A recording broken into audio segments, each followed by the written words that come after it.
জিভ লাভ লাভ করে। চুপচাপ দাঁড়া এখানে। এই যে দাদা, আমার ছেলেদের জন্য জামা দেখান তো। আচ্ছা জামা দেখবেন, দাঁড়ান দেখাচ্ছি। বস এখানে। দাদা একটু তাড়াতাড়ি করুন। এইটা দেখুন, এইটা আপনার বড় ছেলেকে পুরো শাহরুখ খানের মতো লাগবে। আর এইটা দেখেছেন, এইটা আপনার ছোট ছেলে পরলে পুরো রাজপুত্র লাগবে, রাজপুত্র। আরে আরে কি করছেন? দুটো জামা কি হবে? আরে একটা জামা হলেই আমার দুজনের ছেলের হয়ে যাবে। একটা জামা দুজনের? ইরে শালা কি কিপটা বাবরি। এই বড় ছেলেটা জামাটা হলেই দুজন পরবে। আপনি দামটা কত বলুন তো? আরে আপনার দুটো ছেলে, এই একটা জামা নিয়ে কি হবে? আরে হবে হবে, এই জামাটা হাতাটা একটু গুটিয়ে দিলে এ কেউ হয়ে যাবে। আপনাকে সেই নিয়ে টেনশন করতে হবে না। কিপটা বাপরে, আগে জীবনে দেখিনি এরকম। আরে দাদা, পুরো ইন্ডিয়ায় এক পিসই আছে। দাদা আপনি বাচ্চা ছেলের কথায় কান না দিয়ে আপনি তাড়াতাড়ি দামটা বলুন তো কত? এই নিন দাদা, এইটা মাত্র 400 টাকাই দাম আছে। সে কি দাদা, একটু সস্তায় দেখুন না, এত দামের না। সস্তায় নিবেন? তাহলে এইটা দেখুন, এটা শিউলি ফ্যাশন। এখানে সস্তায় পাবেন তো কোথায় পাবেন? এইটা নিন, মাত্র 300 টাকা দাম আছে এইটা। না না দাদা হচ্ছে না, আর একটু সস্তা দেখুন না। আচ্ছা একটা 50 টাকার জামা আছে, নিবেন? সে কি দাদা, 50 টাকা জামা আছে আপনার কাছে? আরে আর কোনো দেখার দরকার নেই, আপনি সেই জামাটাই প্যাক করে দিন। নিন দিন, তাড়াতাড়ি দিন। আপনি এক কাজ করুন, ওইখানে পা মোছার জন্য একটা জামা পড়ে আছে, আমি একটা পেপার দিচ্ছি, আপনি ওইখান থেকে জামাটা ভরে নিয়ে চলে যান। সালা 50 টাকা জামা নিয়ে। না দাদা আপনি এক কাজ করুন, তাহলে এই 250 টাকা জামাটা দিয়ে দিন।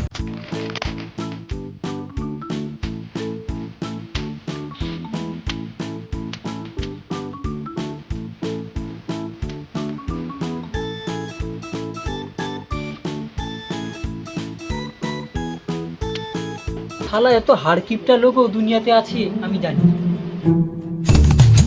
আরে বাবা, সাইকেলটা তুমি কাঁধে তুলে নিয়ে যাচ্ছ কেন? সাইকেলটা তো বসে যাওয়ার জন্য। চেপে যাওয়ার জন্য? ভালোই বুদ্ধি। একটা টায়ারের দাম জানিস? 300 টাকা। লিকটা হয়ে গেলে কে দেবে টাকাটা? তোর বাপকে ভরতে হবে। সে কি রে?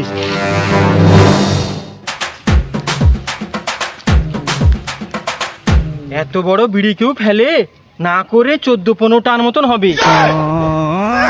আমি যে এখন এত বোকা আছে আমার জানা ছিল না। ওই চল চল চল তাড়াতাড়ি চল।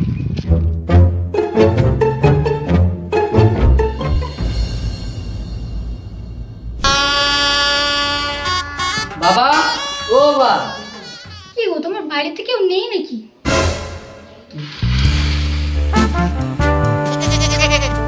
এই দেখো বাবা, আমি কাকে নিয়ে এসেছি। এই দাঁড়িয়ে দেখো না, প্রণাম করো।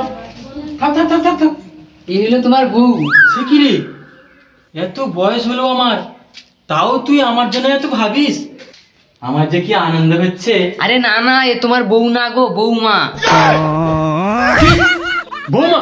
না, আমি এই বিয়ে মানতে পারছি না। কেন বাবা, এখন তো মেয়ে পাওয়া যায় না। আমি কত কষ্ট করে একটা মেয়ে খুঁজে আনলাম, আমি ভাবলাম তুমি আনন্দ হবে। আনন্দ? সব আনন্দ নিরানন্দ হয়ে যাবে। আগে তোর বউকে জিজ্ঞেস কর কাঁঠালের বিচি দিয়ে ভাত খেতে পারবে কিনা। কাঁঠালের বিচি দিয়ে গরম ভাত? আরে হ্যাঁ, হেব্বি লাগে সেগুলো। তুমি খাওনি নাকি? আমার ঠাকুমা আগে বলতো। হ্যাঁ বাবা, সব পারবে। ঠিক আছে, তাহলে আমি বৌমা মানতে রাজি আছি, কিন্তু লাস্টে আমার একটা শর্ত আছে, সেটাও তোকে মানতে হবে। আবার কি শর্ত? দেখ বেটা, তুই বিয়ে করেছিস, কদিন পরে তোর ভাই বলবে আমিও বিয়ে করব।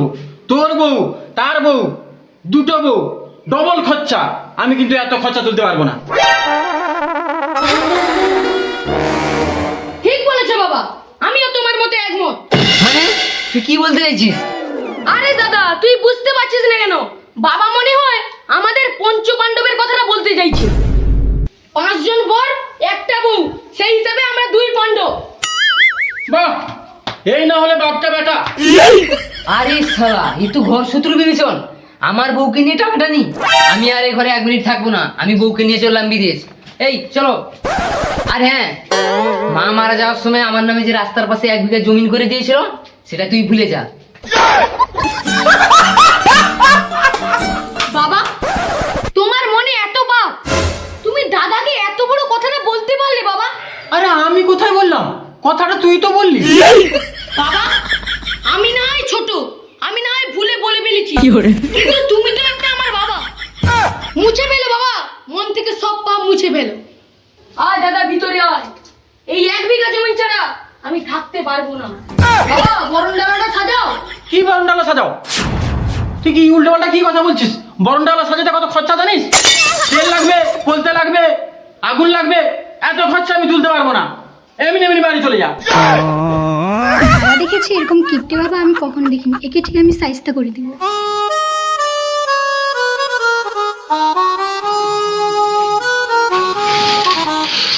শালা খরচার পর খরচা।